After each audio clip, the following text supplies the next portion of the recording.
सुप्रभात बच्चों। आज मैं कक्षा 5 का नई दीपमणि का न्यू एडिशन का पाठ 10 लेकर आई हूँ। मध्यम पुरुष एकवचन। जैसा कि मैं प्रथम पुरुष एकवचन, द्विवचन, बहुवचन आपको पिछले चैप्टर्स में समझा चुकी हूँ, आज मैं मध्यम पुरुष एकवचन समझाने जा रही हूँ। तो आइए सबसे पहले इसके शब्द अर्थ दोहराते हैं। समरसी, तुम याद करते हो। नमसी, तुम नमस्कार करते हो। खादसी, तुम खाते हो। चलसी, तुम चलते हो। क्षेत्रे, मैदान में।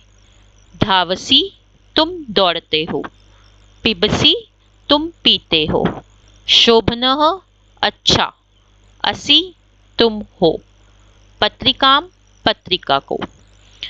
तो आइए पाठ का हिंदी अनुवाद शुरू करते हैं। मध्यम पुरुष एकवचन। बातचीत के क्रम में सुनने वाले के लिए मध्यम पुरुष का प्रयोग किया जाता है। आपका मध्यम पुरुष का कर्ता होता है त्वम, जिसका मीनिंग होता है तुम। जैसे कि त्वम पठसी, तुम पढ़ते हो। मध्यम पुरुष एकवचन की क्रिया में हमेशा सी का चिन्ह लगता है धातु के साथ, जैसा कि पठ धातु के साथ सी लगा हुआ है। त्वम तत्र गच्छसि, तत्र का होता है वहां, हिंदी अनुवाद। तुम वहां जाते हो। त्वम पाठम समरसी। अब आप देख रहे हो कि सब में धातु के साथ सी लगा हुआ है, क्योंकि कर्ता त्वम है, इसलिए सी का चिन्ह लगा हुआ है। त्वम पाठम समरसी, तुम पाठ याद करते हो। त्वम पत्रिकाम अपि पठसि, तुम पत्रिका भी पढ़ते हो। त्वम अध्यापकम नमसि, तुम अध्यापक को नमस्कार करते हो। त्वम किम लिखसि, तुम क्या लिखते हो। त्वम शनैः शनैः चलसि, तुम धीरे धीरे चलते हो। त्वम क्षेत्रे धावसि, तुम मैदान में दौड़ते हो। त्वम फलानि अपि खादसि, तुम फल भी खाते हो। अपि की हिंदी होती है भी। कि किम त्वम दुग्धम पिबसि, क्या तुम दूध पीते हो। त्वम शोभन बालका असि, तुम अच्छे बालक हो। यहाँ हमारा हिंदी अनुवाद समाप्त हो जाता है। अब हम बढ़ते हैं अभ्यास कार्य की ओर।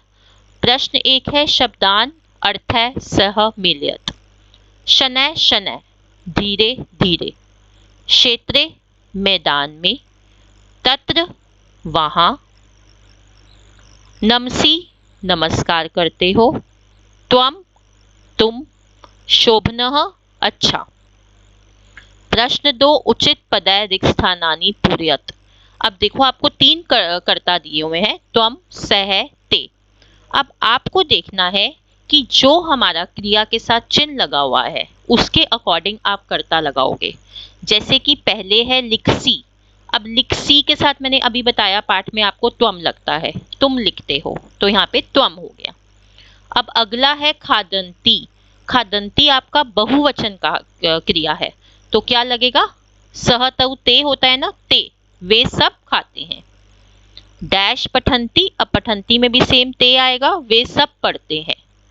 डैश नमसी, अब सी के साथ दोबारा त्वम आएगा, तुम नमस्कार करते हो। डैश नृत्यति, अब ती आपका एक वचन का चिन्ह है। नृत्यति, तो नृत्यति के साथ एक वचन का कर्ता आएगा सह, वह नाचता है। डैश हस्ती, वह हंसता है। तो ये था हमारा प्रश्न 2। प्रश्न 3 मंजुषात रिक्त स्थानानि पूरयत। अब आपको मंजुषा में कुछ शब्द दिए हुए हैं, आपको उसके अकॉर्डिंग ब्लैंक में आंसर लिखना है। डैश वदसी, सी के साथ आपको पता है त्वम आता है। त्वम वदसी, तुम बोलते हो। डैश ते डैश खादंती, वे सब क्या खाते हैं, तो किम आएगा, क्योंकि क्वेश्चन पूछ रहे हो आप, तो किम लिखोगे आप, वे सब क्या खाते हैं। अश्वऊ तत्र, 2 घोड़े वहां। अब अश्वऊ आपको पता है प्रथम पुरुष द्विवचन का शब्द है। अश्वः, अश्वऊ, अश्वाहा होता है, तो ये द्विवचन में आता है अश्वऊ। तो यहाँ पे आपका तह आएगा, धावतः, क्योंकि आपको द्विवचन की क्रिया लगानी पड़ेगी यहाँ पे। तो यहाँ क्या आ गया आपका, 2 घोड़े वहां दौड़ते हैं। डैश कुत्र गच्छन्ति, अब सा ते ता, ता होता है ना आपका स्त्रीलिंग में, वे सब कहाँ जाती हैं। बाले फलानी, अब बाला बाले बालाहा होता है स्त्रीलिंग में, है ना, तो बाले फलानी का मतलब आपका हो गया कि दो बालिकाएं फल खाती हैं, तो खादतः आएगा, फलानी खादतः, खादतः द्विवचन का चिन्ह आएगा आपका बाले के साथ। त्वम पुस्तकम, अब त्वम के साथ सी आता है, तुम पुस्तक पढ़ते हो, तो पट सी आ जाएगा यहाँ पे। त्वम कुत्र गच्छसि, तुम कहाँ जाते हो, यहाँ पे भी त्वम के साथ सी आएगा। अगला भी त्वम दुग्धम, अब दूध पीते हैं ना, तो त्वम दुग्धम पिबसि, तुम दूध पीते हो। प्रश्न 4, संस्कृतेन अनुवादम कुरुत, संस्कृत में अनुवाद करना है। तुम पानी पीते हो, त्वम जलम पिबसि, तुम पुस्तक पढ़ती हो, त्वम पुस्तकम पठसि, तुम नमस्कार करते हो, त्वम नमसि, तुम सत्य बोलते हो, त्वम सत्यम वदसि। तो यहाँ हमारा पाठ का हिंदी अनुवाद भी अभ्यास कार्य और हिंदी अनुवाद दोनों समाप्त हो जाते हैं। तो मैं आशा कर रही हूँ आपको पाठ समझ आ गया है। फिर भी आपको कोई डाउट है आप मेरे से कमेंट बॉक्स में पूछ सकते हैं। लेकिन पाठ के समाप्त होते ही अंत में मैं ये कहना चाहूँगी कि kindly like, share, subscribe and comment my channel the education truth. धन्यवाद।